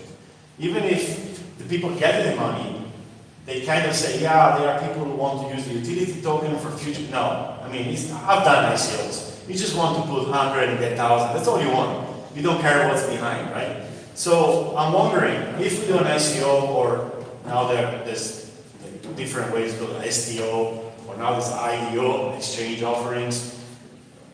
What kind of investors will we have, right? And in the meantime, because we couldn't do the ICO, we started raising money in the community. And I realized we have so much potential in the community, so much that we can raise all the money we need if we are able to first communicate it, two, the money we got spend it wisely and show that we are actually doing a good job, and three, convince you that this is not just another startup trying to make the big buck and become rich. Very hard to do, very hard to explain. I think the potential is really there. And being open source software, we're not spending all the money in development. We are, in this case, using Origin protocol, right? So I see a good way to raise money in the community. Much better. It's much better that every host puts $100 in the world. There's much more money than we ever need, right? Another thing, okay, I'm fine. I raised $100,000 in Bulgaria and I was able more or less to manage it. But those of you who have raised money, you know how things change the moment you have money in the bank. The whole perception of money changes. And you start, especially if you're a startup, you need to grow very fast. So you start spending fast. And the quality of your spending goes down. What am I going to do with $5 million? 10 million? I can't manage $10 million. I don't have the expertise, right? So once you lose the control of the thing, the community loses the control, speculators get control, and two, you have so much money, you're probably not going to spend it wisely, right? So it's much better a slow and incremental investment strategy. Our next step is to, before the crowdfunding, is go to companies in the space. We have already some companies that I want to invest, but I don't want to do small crowdfunding, I want to invest a little bit. So we're going to make an offer to these companies to invest bigger amounts, but companies in the space. So through crowdfunding, what do you get in exchange? You get shares in the company. This is another crazy thing. You get shares in a company in Estonia which doesn't want to grow. Like a company which wants to stay small, right? But it's true.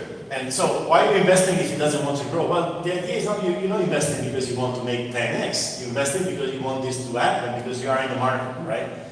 And you have to put your faith on two things. You have to have the shares and you have to get the tokens. Because if the ecosystem grows, the tokens will have value. But you're going to get value already from the fact that you have, I don't know, widely successful trips in Barcelona. You got 20% of your books on trips. There's your money. There's your value. You're not a speculator, you're a businessman, right? Yep. Just, would you be asking all your hosts to invest or participate financially when they sign up, or? No, it's completely, no, your question is if the hosts have to invest. Yeah. No, they don't have to, it's optional. You know, hosts can do many things. They can help the project, they can book a few €100. The most important thing is that they book their apartment and they get bookings and they treat the customer as well. This is the most valuable thing a single host can do. Yep. So what's your long-term business revenue model? So how are you going to get your self-paid salary? Okay. The commission. So we decided 5%, it could be too much, it could be too little, or actually, sorry, it could be not enough, or we could actually put it down. We started 5%, which is, it's a ballpark number. Like, let's hope the 5% is enough to have the system work and pay the salaries, right? And that's the answer to the question. What happens if you realize that we can do this with 3%?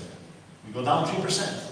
Why? Because there's more value going into the ecosystem and in the tokens. Okay? So we're not trying to go higher. We don't have investors behind our back saying, okay, I want my money back right now. So that's the idea.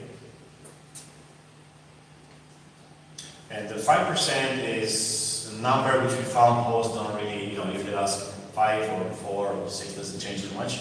It gets, when it gets to 15 or 10, this is a bit too much, right? 5 seems like a good number. So in the end, you still rely on having many hosts joining your platform, right?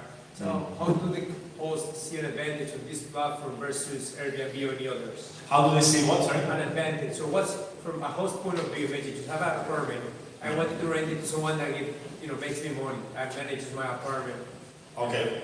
So why would they go with Trips instead of Airbnb? First of all, you don't need, let's say you like Trips and you join Trips, you stay in Airbnb and booking. You're not going to do a suicide move and get out of it, right? And let's say that you get 20% of your bookings in Trips. First of all, you made a little more money, right? So that's one thing that you're here for. The bottom line is important. Secondly, this is a platform you own. You're part of the platform. You won't be kicked out. Or maybe you will be kicked out, okay? Because you're doing something wrong. It's fine. You can go to another one. One thing I didn't have the chance to say is that Trips is just, I said it's just one experiment, but because the entry barrier and the entry level, the barrier to entry is so low, sorry, there's going to be 1,000 like us, and you're going to be with one listing in 1,000 of them, right? And you don't have to worry about calendars and prices. It's just you do it in one interface, and you are in 1,000 websites, right? So yeah, maybe Trips will kick you out, maybe Trips won't work. You still haven't wasted your time, right? So that's one reason. I don't know if it's convincing enough. So far, I've seen that the concept has been pretty well accepted. And another thing is like you could do your own. Once you stay with Trips, if you're an entrepreneurial person, after a year with us, say, okay, why don't I do my own thing on the blockchain, on the same software, and you do it. And we're happy for you to do it. Okay? Because it makes the whole ecosystem stronger. There's no lock-in here. Whatever you do, you take it with you when you live. So you are investing your time or you're investing your effort to put your apartment on the platform, you make it real, and however it goes with Trips, you still have learned something. And I'll tell you one story. I've done something similar in 2009. For 2009, 2001, 2009, I had my own lifestyle business. I learned to code. I was coding my things. And it was a small thing and it worked. Then I said, okay, let's do this better. And I raised money from people, about 20 at the beginning from Italy, and everybody could have their own, let's say, local Airbnb. That was before Airbnb, but people could do their own city. And we built the software. I paid people real programmers to program it. And then we launched by 2011, 12, we started going online and nothing happened for most of them. Because there was no more organic search. Airbnb, booking, they bought all the advertisements, and there was no more free customers, right, from organic Google searches. So this guy, Andrea, is from Verona in Italy. He built this beautiful website. He got this incredible apartment with a view on the Giulietta's balcony, etc. No customers. Okay? He put money, but especially put a lot of effort. Then he left. He went to Japan with his girlfriend and his wife. They went to Japan in 2013, 14. Nobody knew about Airbnb, but he learned with us what this market is. And he rented 3 apartments. One of the best location in Kyoto. And he became a very successful Airbnb host, right? He could even do it legally and everything. And then when Airbnb closed 80% of listings in Japan, you heard about that, right? 80% of listings gone. 20% left. He's in, the 20%. Now he's building a guest house. And what did he do with us? He put money in my project, he wasted time. What did he get? He got knowledge. And this knowledge was very important for him. Without this experience, he would probably do something else in Japan right now, right? So what I'm telling you, if you put effort or money in Trips, it's probably gonna be lost. But you're going to get knowledge on the blockchain. The blockchain is really big. The blockchain is really going to happen. Okay? I don't know when it's going to happen. So take it as a kind of training experience, right? We try something. Let's try it together. And while we try, we learn something. Then it's going to open many possibilities for you in the future. That's the most honest explanation I can give you. Yep, I'm very happy to have questions, guys. So go ahead. Explain us a little bit the booking process. how the guest pays and how the host gets the funds? Okay, the booking process. I give you first what we're doing now, because it's too difficult, right? So now the guest comes, sends a message, and we as Trips reply. Actually, not even Trips, we just opened the company a few days ago. We're going to use my startup in Sofia. That's what we do bookings, right? So we're going to tell them, go to this page and pay through PayPal or credit card, whatever. And they pay the whole amount, and we keep the amount until the guest goes, stays, leaves, and says everything is fine. Then we send the money to the host, and we keep the 5%. You send the euros or? Oh, we accept euros. We accept Bitcoin, we accept Ethereum, but I already know 99% of people will pay in euros or whatever, credit card. Because there is a lot of volatility. Oh yeah, you're talking about volatility. Yeah, at the moment that's why we are accepting credit cards, and that's problem solved. Now, if somebody wants to pay in Ether or in Bitcoin, it's fine. We get Bitcoin, and 1 minute later we change it in euro. So the fact that the Bitcoin goes up or down doesn't really matter too much. We take this little risk, right? But that's now. When the platform will work, it's completely different. We won't need to do any of it. So people will send Ether, okay? They will send this crypto. This crypto goes in the smart contract and it's transformed into a stable coin. Stable coins are always worth $1. I don't know how safe it is. I'm not 100% convinced, but that's the way the market is going. And the money stays in the smart contract until the guest leaves, and then it's sent to the host. Unless the guest says something is wrong, block the money, panel, judge, and do what you have to do. But that's for much later on. Yep. Do you accept refunds then? Say again, sorry. Refunds. Refunding the booking, because if I cancel the booking and I get my money back, Yeah. and I paid in Bitcoins, then maybe the fluctuation changes, and maybe then I can win money with the exchange. Right? If you pay the Bitcoin, you mean, right? Yeah. So if you pay the Bitcoin and you want a refund because the cancellation policy, by the way, the cancellation policy you're applying in this moment are the same you have on Airbnb. So if your Airbnb you see is a strict cancellation policy with 30 days and you cancel 60 days before, we give you the money back. Well, in that case, we change the Bitcoin already into euro the moment you paid us. We change them again into Bitcoin and we send you Bitcoin. We lose money in the fees a little bit, yes, but we don't have volatility in this case.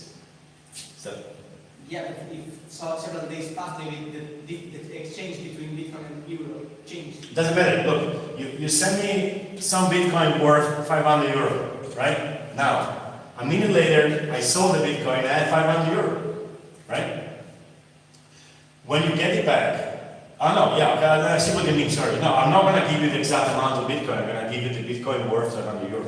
Because it's priced, the unit of account is euro. And you've probably seen before in the Dapp, sorry, I lost where it is. No, go ahead. It's priced in Ether, right? This is going to go very soon. This doesn't make any sense. It's going to be priced directly in dollar or euro. So you pay 500 euro, and that's what you get, whatever currency you use, okay? In 10 years, people will say, how many Bitcoins in a euro right now? Because maybe for people when it's stable, people will use as a unit of account crypto, but this is really too far. So now we use a euro. If I tell you 100 euro, you know it's that amount of money. If I tell you 0.05 Bitcoin, what is that, right? So yeah. Yes. Why should the traveler use Trips instead of Airbnb? Okay, that's what keeps me awake at night. Yeah. Because But I have a few answers, and actually I have to show you. I have this slide which I don't show, it's really long, but it's where I actually reply to this question. Or I try to reply to this question. And it should be this one. And it should be on high. Skip. Okay. Many reasons, none of them very big. Altogether, maybe they are enough to give some. I lost the word, but and altogether, maybe they can bring enough customers to make trips a success. Now, very important. Trips, I'm extremizing here. Trips could be a success with 100 bookings a year total. Why? Because it's not a startup which needs to grow as much as possible, right? It's a protocol, it's an app. It could be a niche app, right? Of course, I'm not happy, and it can stay, it can be sustainable, even with very few bookings. Now, the thing is, we hope to make it big, because we think that the need is strong, right? But we don't need to beat these big guys. That's not the point. We need, the whole point here is, let's have one alternative, right? Or actually better, let's have 100 alternatives, right? So first of all, why the customer would go through this, these difficult steps today? First of all, the steps are going to be easier, but like today, well, you get a better price. And I'm not talking about a 50% discount, but a 10% discount. Some people will make some extra effort to get a 10% discount, especially for longer bookings. I completely skipped the idea of talking about digital nomads, maybe later if it's time, but I think we're done. So, on longer bookings, people are happier to disintermediate, right? Because there's a bigger fee they pay. So, price. Then, if you get bookings through trips, and you like trips, and you're gonna meet your guests, if you're a host, I don't know, maybe you're gonna tell them about trips. So, you meet them personally. Why the OTAs don't meet in person? That's an advantage we have. We meet our guests. Okay, less and less because of such a team, but we have a contact with them, right? So we can tell them about the trip. So because you have a direct advantage, so you're gonna say next time, why don't you book me trips, right?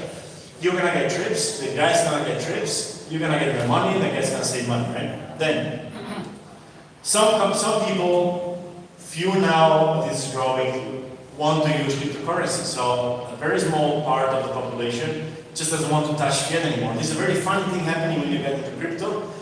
You go like, why do you have to go back and using stupid fiat money, which is like so expensive to send around? Like when you go in Airbnb, often they charge you 3% extra because you are paying in dollars on euro, extra on top. And that's because the fiat money, the normal money, let's say, has this kind of coding problem, right? So some people will go through this. Tokenization, the more you use trips, the more you get tokens. Okay? So if you get many bookings, if you do many bookings as a guest, you're gonna acquire tokens. And maybe they have a liquidity.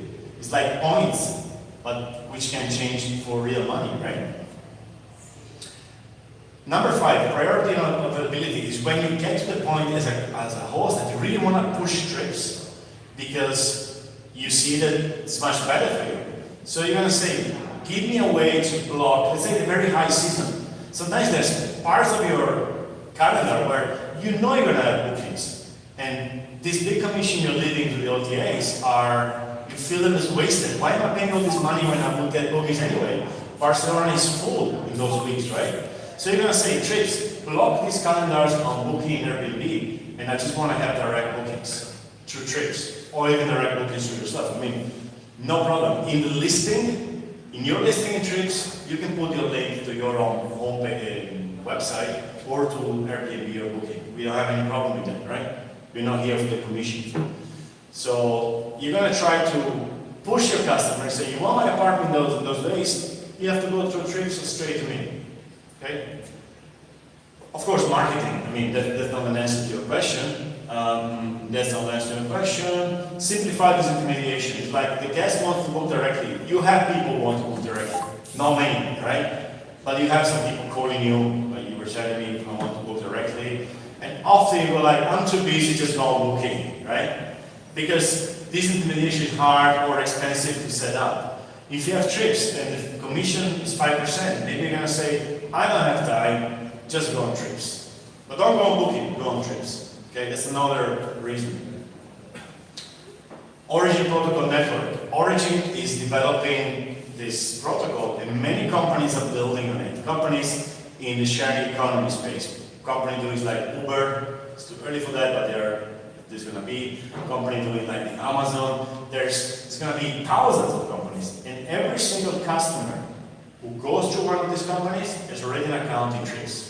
He's already in. He doesn't need to do even a login, a sign up. And he's going to see Trips being part of the network. So we have, this is not answering your question actually, but it's going to have it's going to be easier to go through Trips than to get out of the system.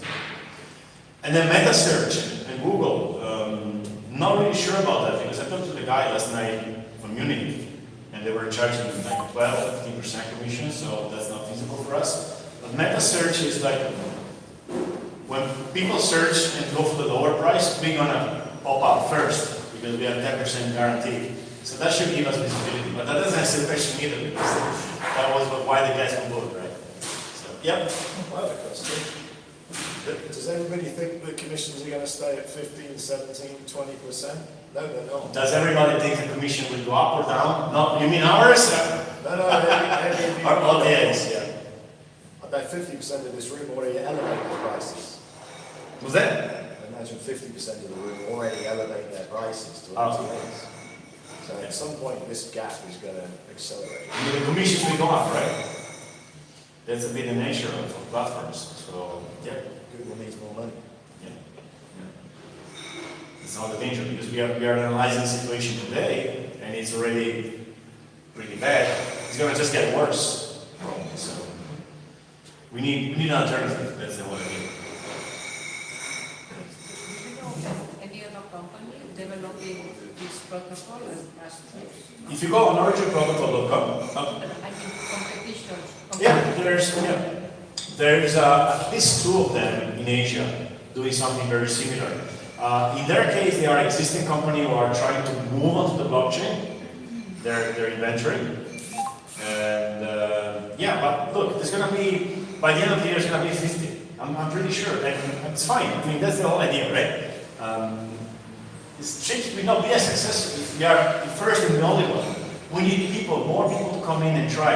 And you know the funny thing, if a company comes, you've seen this in the cryptocurrency space, a company comes and does it slightly different, and they find a way, for instance, to fix the arbitration, like the panel, well, you just do the way they do it, and they copy the code. Or we find a good way to do it, and they will come and copy the code. So we all work on the same thing. That makes it much more powerful than proprietary software, which, like, every single line of code has to be paid. We are working on basically free code, okay?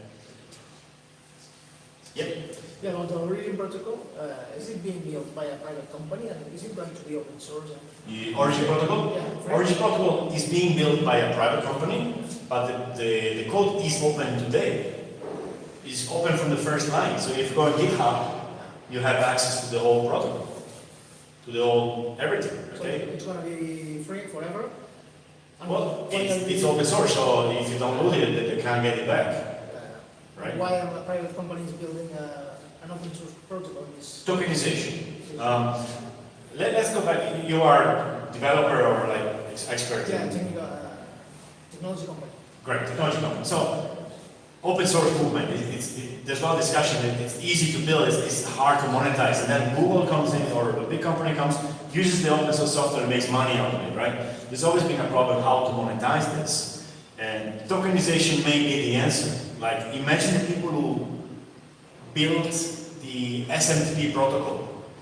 If they could have a token and say, every time you send an email, you spend 0.00001 cent, which makes it really cheap for you because you spend $1 a year, but makes it very expensive for spammers, okay? And makes money for developers.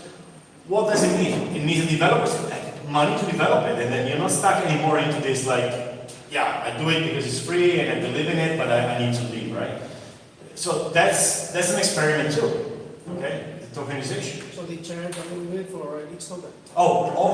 Origin doesn't charge anything. They have tokens too.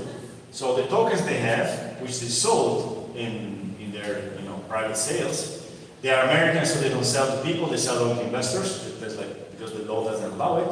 People who have Origin tokens and who bought them hope the price goes up. And in their system, they are finding ways to make the token useful, right? For instance, in some verticals, not in our case, if you do, let's say, an eBay, the centralized eBay, people could pay with their token, OGN token, Origin token, to be on the first page, like sponsored, right? They're trying to find ways. It's not easy. Yeah. Okay, 5 minutes left. Any other questions? Okay, there we go. Thank you so much.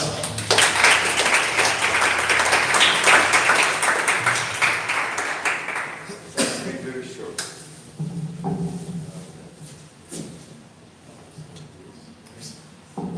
Let's try to be as short as possible and then leave space to one of my favorites, a business intelligence platform in the market, your pricing. I don't need it. You can hear me now. So I just want to introduce you to a new concept of event. So I think many of you have been to many vacation rental events. I have been to Gourmet, Kigo World, Future, ITB, but you know, the most important thing in all these events that is missing is the networking. So we want to push to elevate the networking to another level. For that reason, we thought that organizing an event on a boat is the perfect idea because you cannot escape. When you're on board, you cannot leave the boat. So we organize next year, February 2020. So actually, this is the sorry.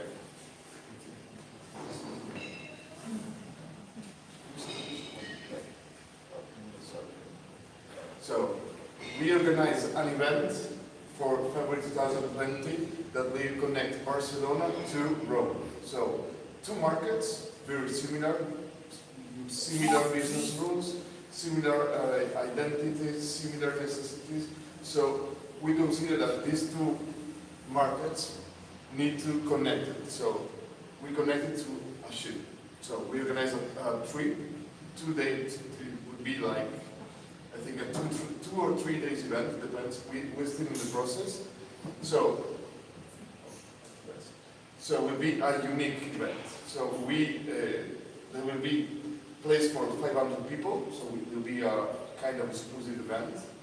We're going to invite a lot of speakers like Luca and many other people from all over Europe and maybe outside Europe. We are going to have 48 hours event, so the trip from Barcelona to Rome and back. And we are going to have 2 main events, one in Barcelona and one in Rome. So basically, I just wanted to let you know that the events, we are going to communicate the dates. I think it will be the last week of February, because then there is the Gourmet and many other, events going on this month. And that's it, basically. I think February 2020. So that's it. I want to leave the sheet to James from Beyond Pricing, and then we are going to have some beers and some food. So that's it.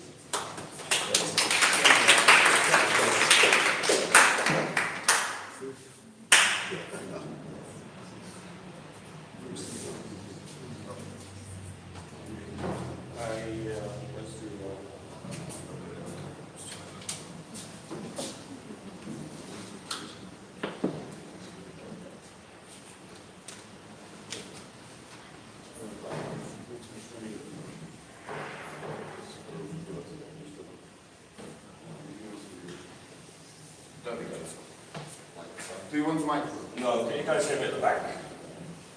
Anyone? Maybe I didn't need the microphone.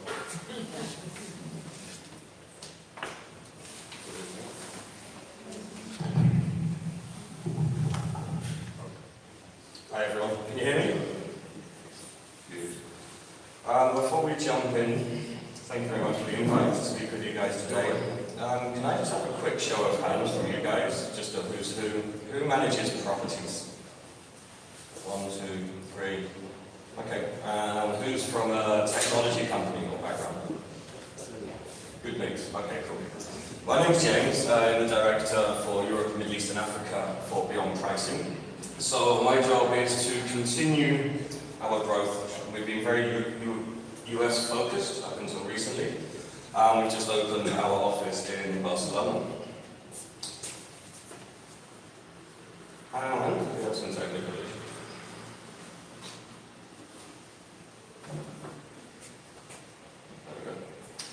So I'm going to keep this really super short and sweet. I know you've probably been involved in a lot of other very interesting presentations, information overload. Firstly, we just want to kind of separate. I get asked a lot, are you guys revenue managers? Not really, no. Revenue management is actually a much larger picture. Dynamic pricing is a very, very small part of that picture. So what do we do? Well, as per our website, we are the first automated dynamic pricing solution, and we take real-time market data. We take the data from the market every single day, and then midnight each night we overlay a set of accurate rates onto property managers' listings.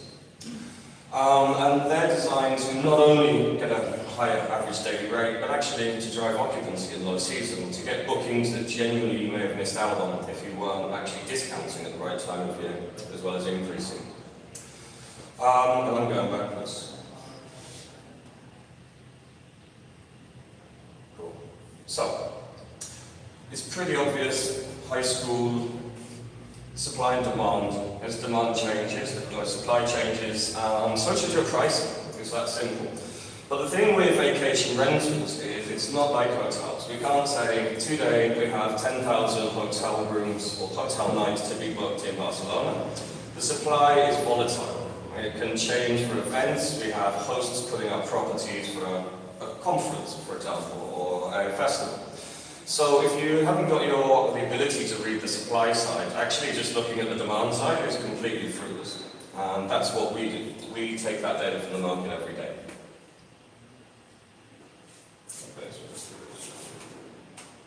So this isn't new.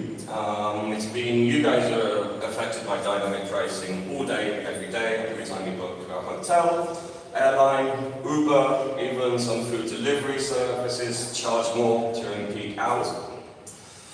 And this is the clarification. Revenue management for property managers is a big task because it includes dynamic pricing to start, but changing cancellation fee policies maybe during different times of year, becoming more relaxed during low season, having different length of stay rules for different times of year again, maybe starting to work with new channels that are able to offer a lower rate than the commissions of the big guys to, again, increase revenue and manage that side of things.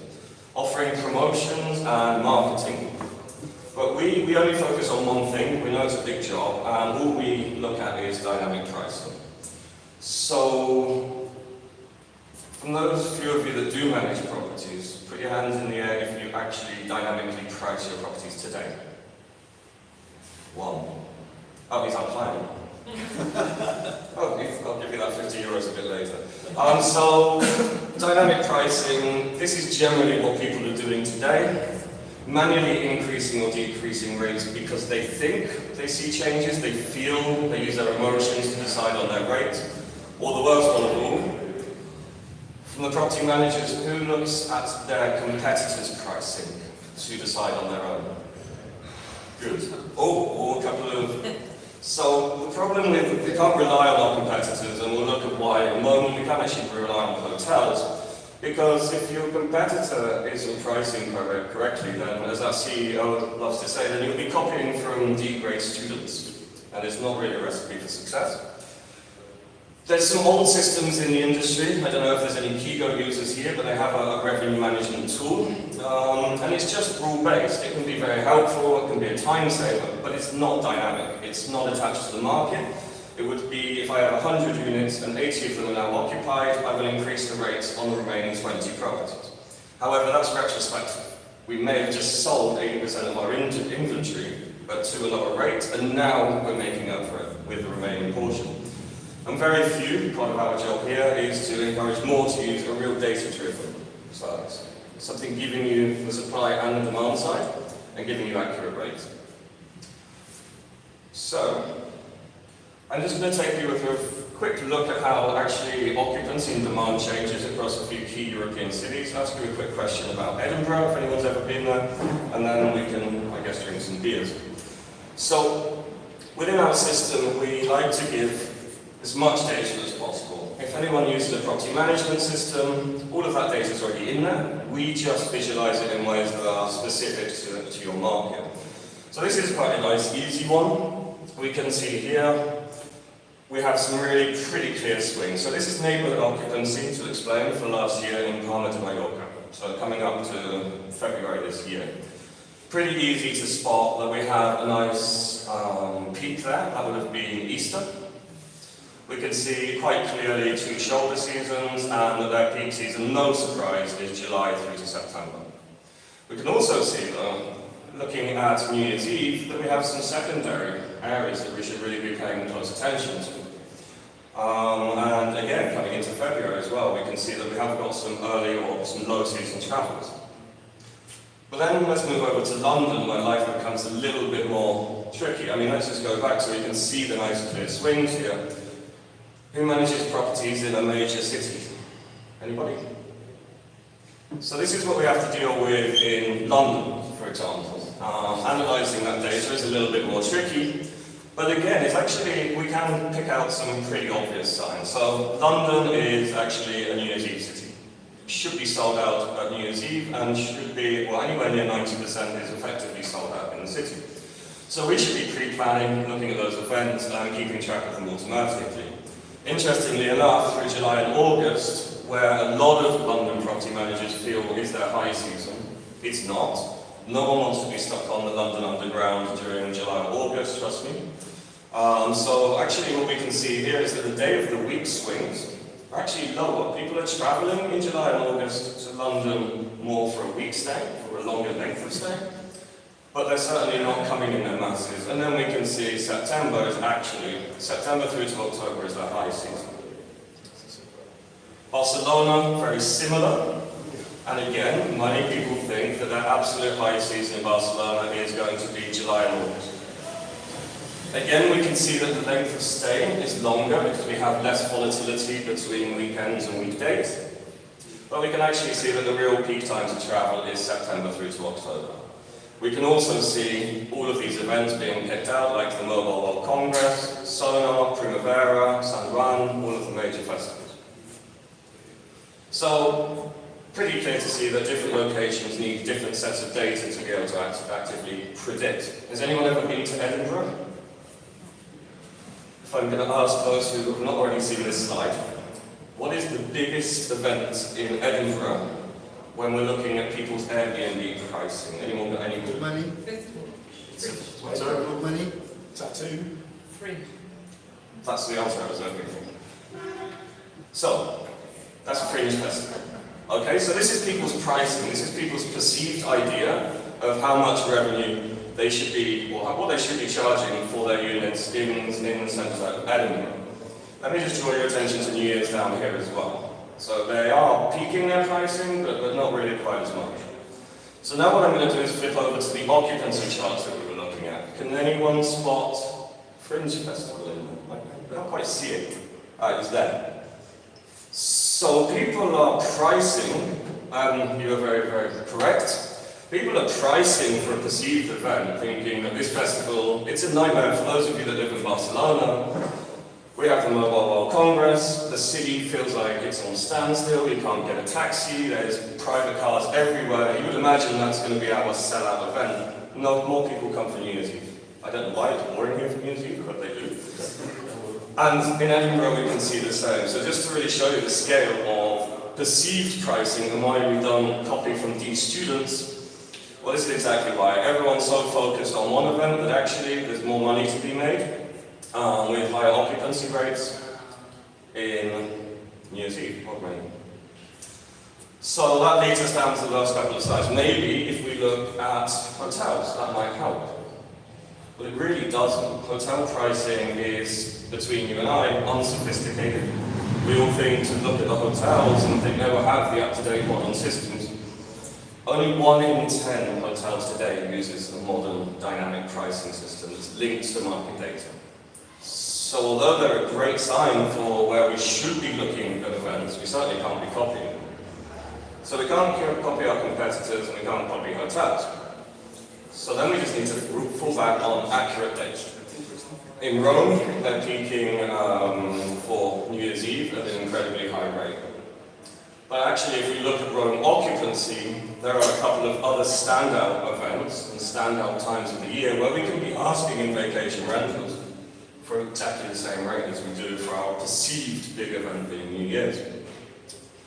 So, to sum up, we can't trust competitors, we can't trust hotels, they're all wrong, none of them are using the right system.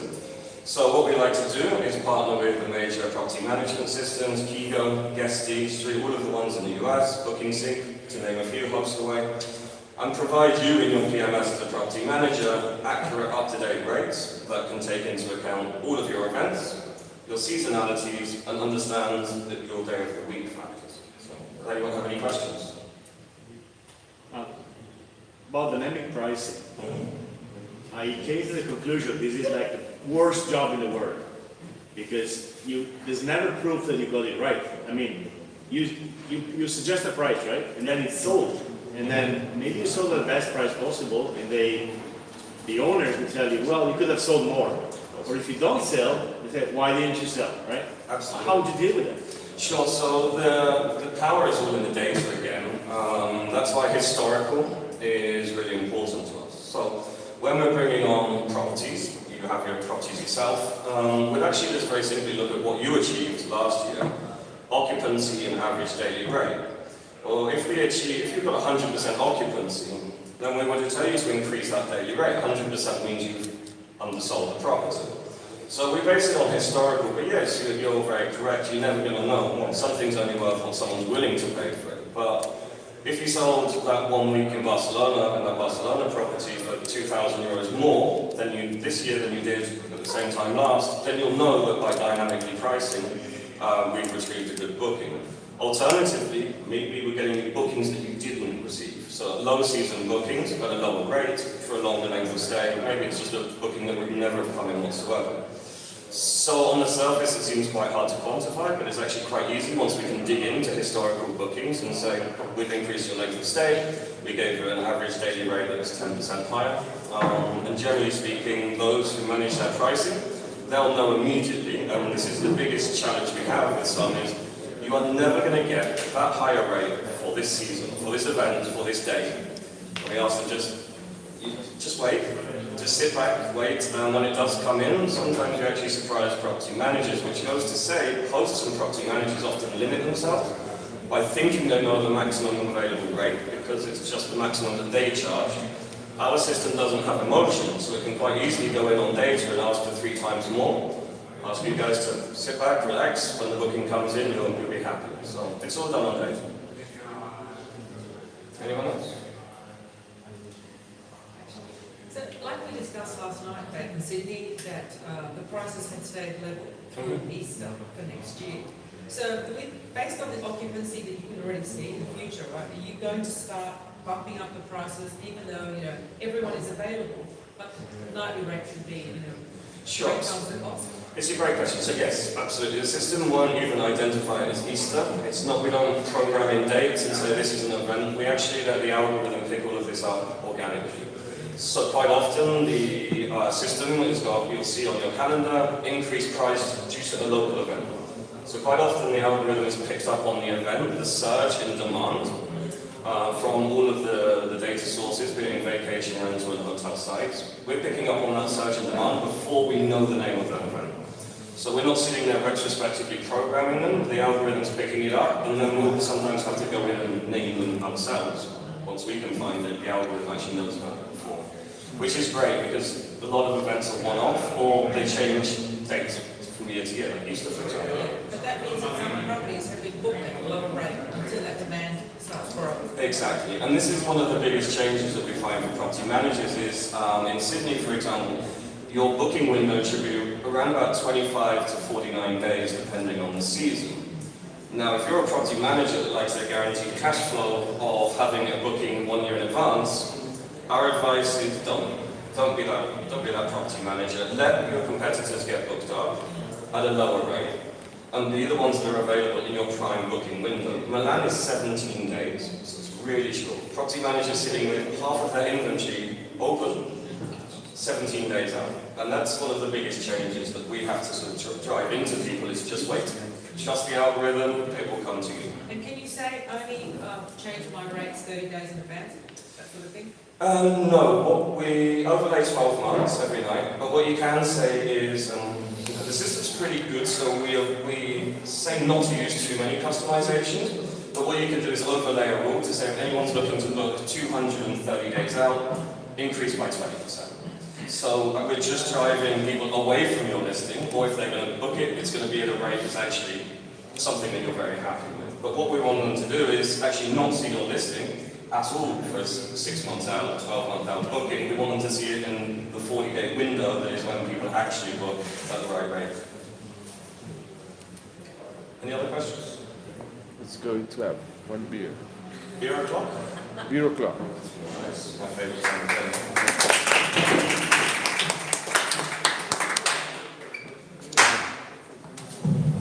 Thank you.